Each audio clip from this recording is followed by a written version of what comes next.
평균 온도가 8도 정도가 적합하느냐. 근데 그것까지는 제가 막 완전 그렇게 전문적인 테라포밍에 대해서 지식이 없어서 왜 8도로 정했는지는 저도 좀 궁금하긴 합니다. 전문가를 모셨는데 예. 궁금하다고 하시면 8도 정도가 영상이기 때문에 아직 못 보신 분들은 스포가 될 수 있으니까 다음으로 넘겨주시고요. 예. 많이 보면은 이거 스포예요? 스포. 이거 스포는 아닌데? 스포 아닌가요? 영화 시작하자마자 나오는 거 아니에요? 맞네요. 거의? 그렇죠. 아, 네. 그냥 보세요. 자, 그리고 표면 온도가 900도씨. 900도씨 맞나요? 평균 온도가 450도씨라고 하네요. 그러네요.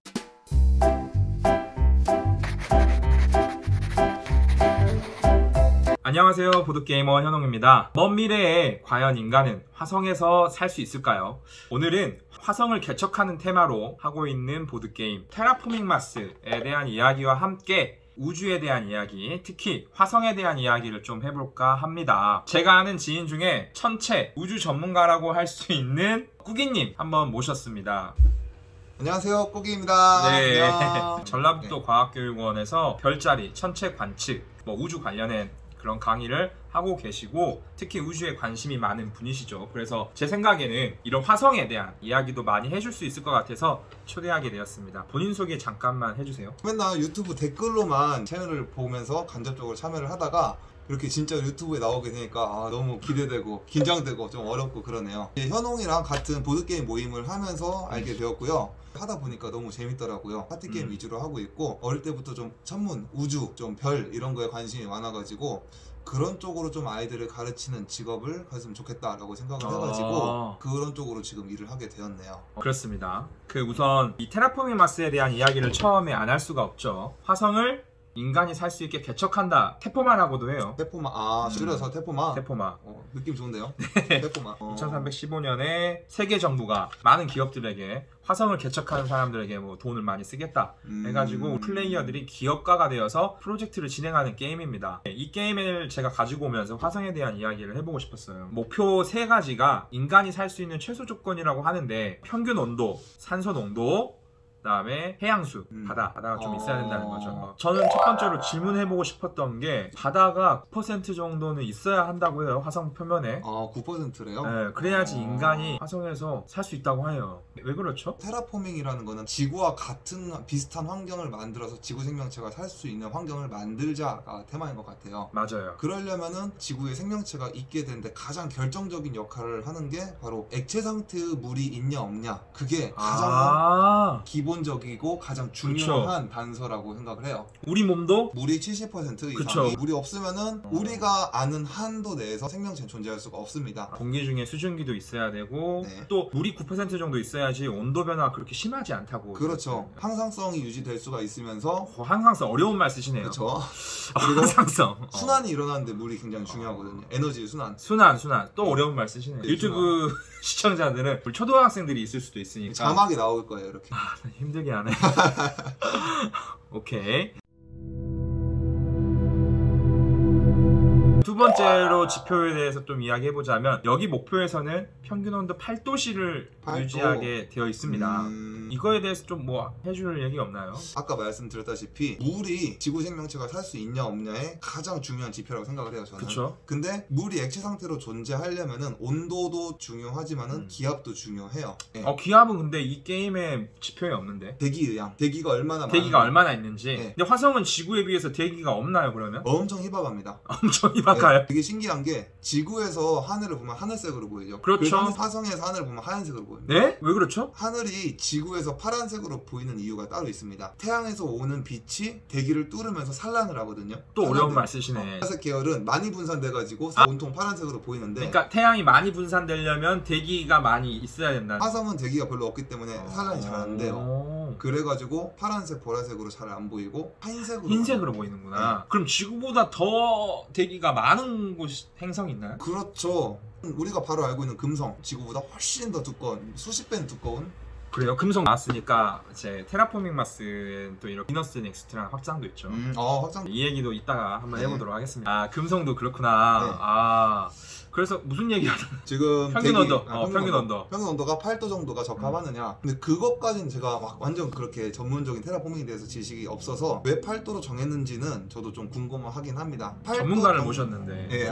궁금하다고 하시면 8도 정도가 어떡합니까? 영상이기 때문에 예, 액체 상태의 물이 존재할 수가 있고 너무 춥거나 너무 덥지도 않은 정도라고 생각했을 것 같아요. 마지막으로 산소 농도에 대한 이야기를 빼먹을 수 없죠. 지표에서는 최소 수치가 14%라고 해요. 이게 지구의 해발 3000m 높이의 산소 농도와 같다고 해요. 현재 지구의 산소 농도는 한 21% 정도 되는데 네. 14%가 최소 수치라고 합니다. 14%로 최소를 정한 거는 지구 생명체보다 좀 좁은 범위인 인간이 자연스럽게 살 수 있는 범위를 정한 것 같아요. 사실 산소가 없어도 식물 같은 경우는 그쵸, 만드는 그쵸. 거죠. 이산화탄소를 먹고 흡수하고. 산소를 내보내는 광합성 작용을 하기 때문에 생물은 살 수 있구나. 근데 인간이 야외 활동을 정상적으로 생활이라는 걸 하기 위해서 필요한 정도라고 생각을 해요. 다른 미생물이나 그런 것들은 산소가 없어도? 더 없거나 희박하거나 오히려 없어도 살 수 있는 것들도 있긴 있거든요. 그러면은 테라포밍 하기 전에 막 동물이나 생물이나 이런 걸 먼저 풀겠네? 그래서 화성에? 칼세이건 그 아시죠? 그 코스모스 쓴 그쵸. 사람. 알죠. 코스모스에도 알죠. 들어가 있는 내용인데 음. 화성을 가장 간편하게 테라포밍을 하는 방법으로 거기다 이끼나 녹조류나 그 원시 상태의 그런 식물들을 뿌려버리는 거예요. 아. 그런 방법을 오. 제안하기도 했습니다. 그렇게 해서 산소 농도가 점점 일단 그렇게 되면은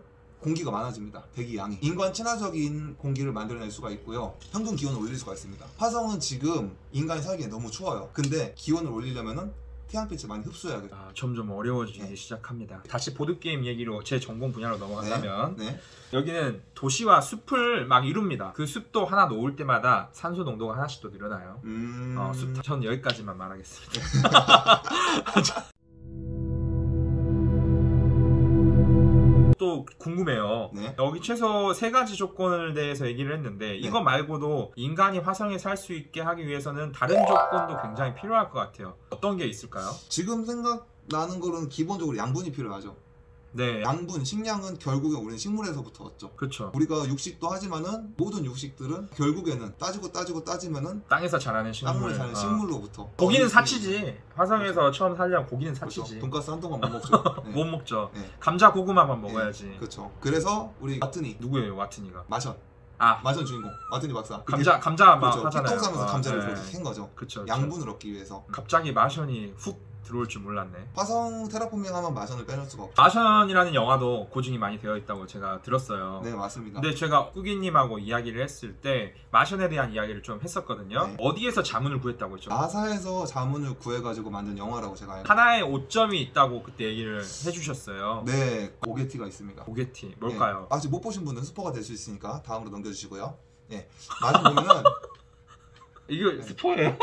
스포, 이거 스포는 아닌데? 스포 아닌가요? 영화 시작하자마자 나오는 거 맞네요. 아니에요? 거의? 그렇죠. 네. 그냥 보세요. 자, 영화 마션 보면은 와트니 박사가 일행들하고 고립이 되죠. 고립이 되는 고립되죠. 이유가 바로 모래폭풍이었죠. 네. 모래폭풍이 다가오니까 빨리 우주선에 들어오세요. 근데 어. 모래폭풍이 휩싸여서 날아가 버립니다. 어쩔 수 없이 모래폭풍이 날아간 그때만 와트니는 죽었다고 판단을 하고 출발해버리죠. 우주선이 출발해버립니다. 네. 근데 엉뚱깽뚱하게 와트니가 살아있었던 거예요. 네. 하다가 오게티가 있는데 뭐죠? 살아있는 게 오게티인가요? 할 수 있죠. 네, 뭐가 고립 오게티지? 전문 배우인데 고립 전문 아까 말했듯이 화성에는 지구보다 대기가 엄청 희박합니다. 그렇기 때문에 모래폭풍이라고 하는 강력한 대기 현상이 일어날 수가 없습니다.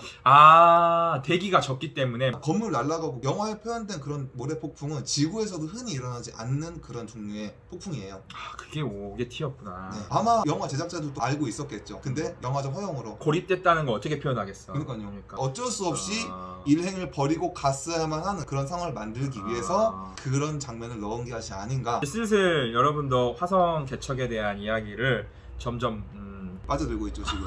빠져들고 있을 텐데 네.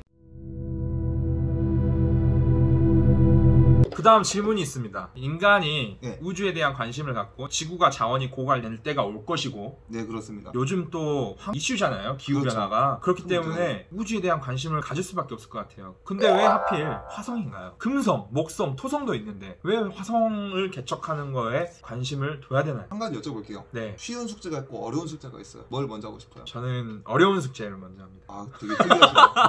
덧셈, 뺄셈, 곱셈, 나눗셈을 알아야 우리가 지수를 알던 로그를 알던 아, 그런 의미였어? 차근차근 밟아가야죠. 네. 화성이 첫 번째 목표다. 그나마 가장 쉬워요. 지금도 어렵긴 하지만은 음. 지구에서 생각할 수 있는 행성들 중에서는 화성이 그나마 가장 쉽습니다. 그리고 지구가 가장 가까운 곳이 화성인가요? 아닙니다. 에? 가까운 거는 금성이 훨씬 가까워. 근데 왜 금성은 하기 힘들고 화성은 하기 쉽죠? 일단 금성은 대기가 너무 두꺼운데 지구랑 성분이 너무 달라요. 황산으로 만들어진 구름이 가득가득 덮어 있습니다.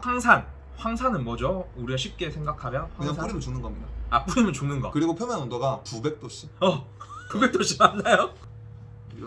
평균 온도가 450도씨라고 하네요. 그러네요. 거의 불지옥이죠, 불지옥. 네. 여기서 보드게임 얘기 잠깐만 할게요. 비너스 넥스트에 보면은 부양체라는 자원이 나와요. 금성은 표면에서 절대 살 수 없다고 모두가 동의를 하기 때문에 금성에서 우리가 살려면은 공중에 떠다니면서 살아야 돼요. 공중에 떠다니는 모든 그 기계와 시설 이런 것들을 다 포함해서 부양체라는 이 자원이 나옵니다. 그래서 금성에서 살려면은 부양체가 필요하다. 네. 이게 가능할지 모르겠어요. 근데 공중에 떠 있다고 하면은 지상에 사는 것보다 훨씬 더 좋을 것 같긴 해요. 살 수가 없죠. 일단 450도씨인데 그렇죠. 그리고 목성은 엄청 크지 않습니까? 목성은 왜 못 사나요? 일단 목성 땅이 없습니다. 에? 행성인데? 그냥 공기 덩어리예요. 목성이 공기덩어리랍니다. 초등학교 5학년 때 배웁니다. 아, 네. 아, 안녕. 큰일 났다. 네. 알고 있습니다. 저도 지금 극적인 효과를 위해서 제가 일부러 좀 리액션을 한 거니까 양해 부탁드립니다. 목토천 핵부터는 이제 기체로 되어 있는데 얘들은 부유물 같은 거를 만들더라도 살 수가 없습니다. 왜요? 거기는 어마무시하게 많은 방사능이 아, 방사능. 행성 내부에서 그냥 죽는 겁니다. 일본 원전 터진 것만 보세요. 그렇죠. 그 조금의 원전 가지고 전 지구가 지금 앓고 아, 있는데 그것보다 수백 배, 수천 배 많은 방사능이 1초마다 이렇게 우리 몸을 쬐다고 생각을 해보세요. 생명체가 살 수 없고요. 모든 전자기기가 다 고장납니다. 유로파 같은 경우는 목성의 위성인데 거기에 액체 상태의 물이 있는 것도 검증이 되었습니다. 거대한 바다 자체가 행성을 감싸고 있고 그 위에 얼음으로 된 얇은 막이 있어요. 신기하네. 그래서 온도가 사람이 딱 살기 좋은 한 10도 내외 정도가 될 거라고 과학자들이 예측을 하고 있고요. 지금 말씀하신 게 지구로 따지자면 달이에요, 달. 목성으로 따지자면 목성의 달이죠. 근데 거기서도 화성보다는 사람이 살 확률이 적은 게 목성과 가깝기 때문에 목성에서 어마어마한 방사능이 거기까지 그냥 방출이 되는 네. 거야. 안 되겠네. 네, 어렵습니다. 좋습니다. 아, 흥미진진한데요. 다음 이야기로 한번 넘어가도록 하죠. 네. 아, 이거 뭐 1부, 2부 나눠서 해야 될 것 같은데. 그러면 자, 1부를 여기까지 하도록 할까요? 네, 좋습니다. 자, 1부 끝! 끝!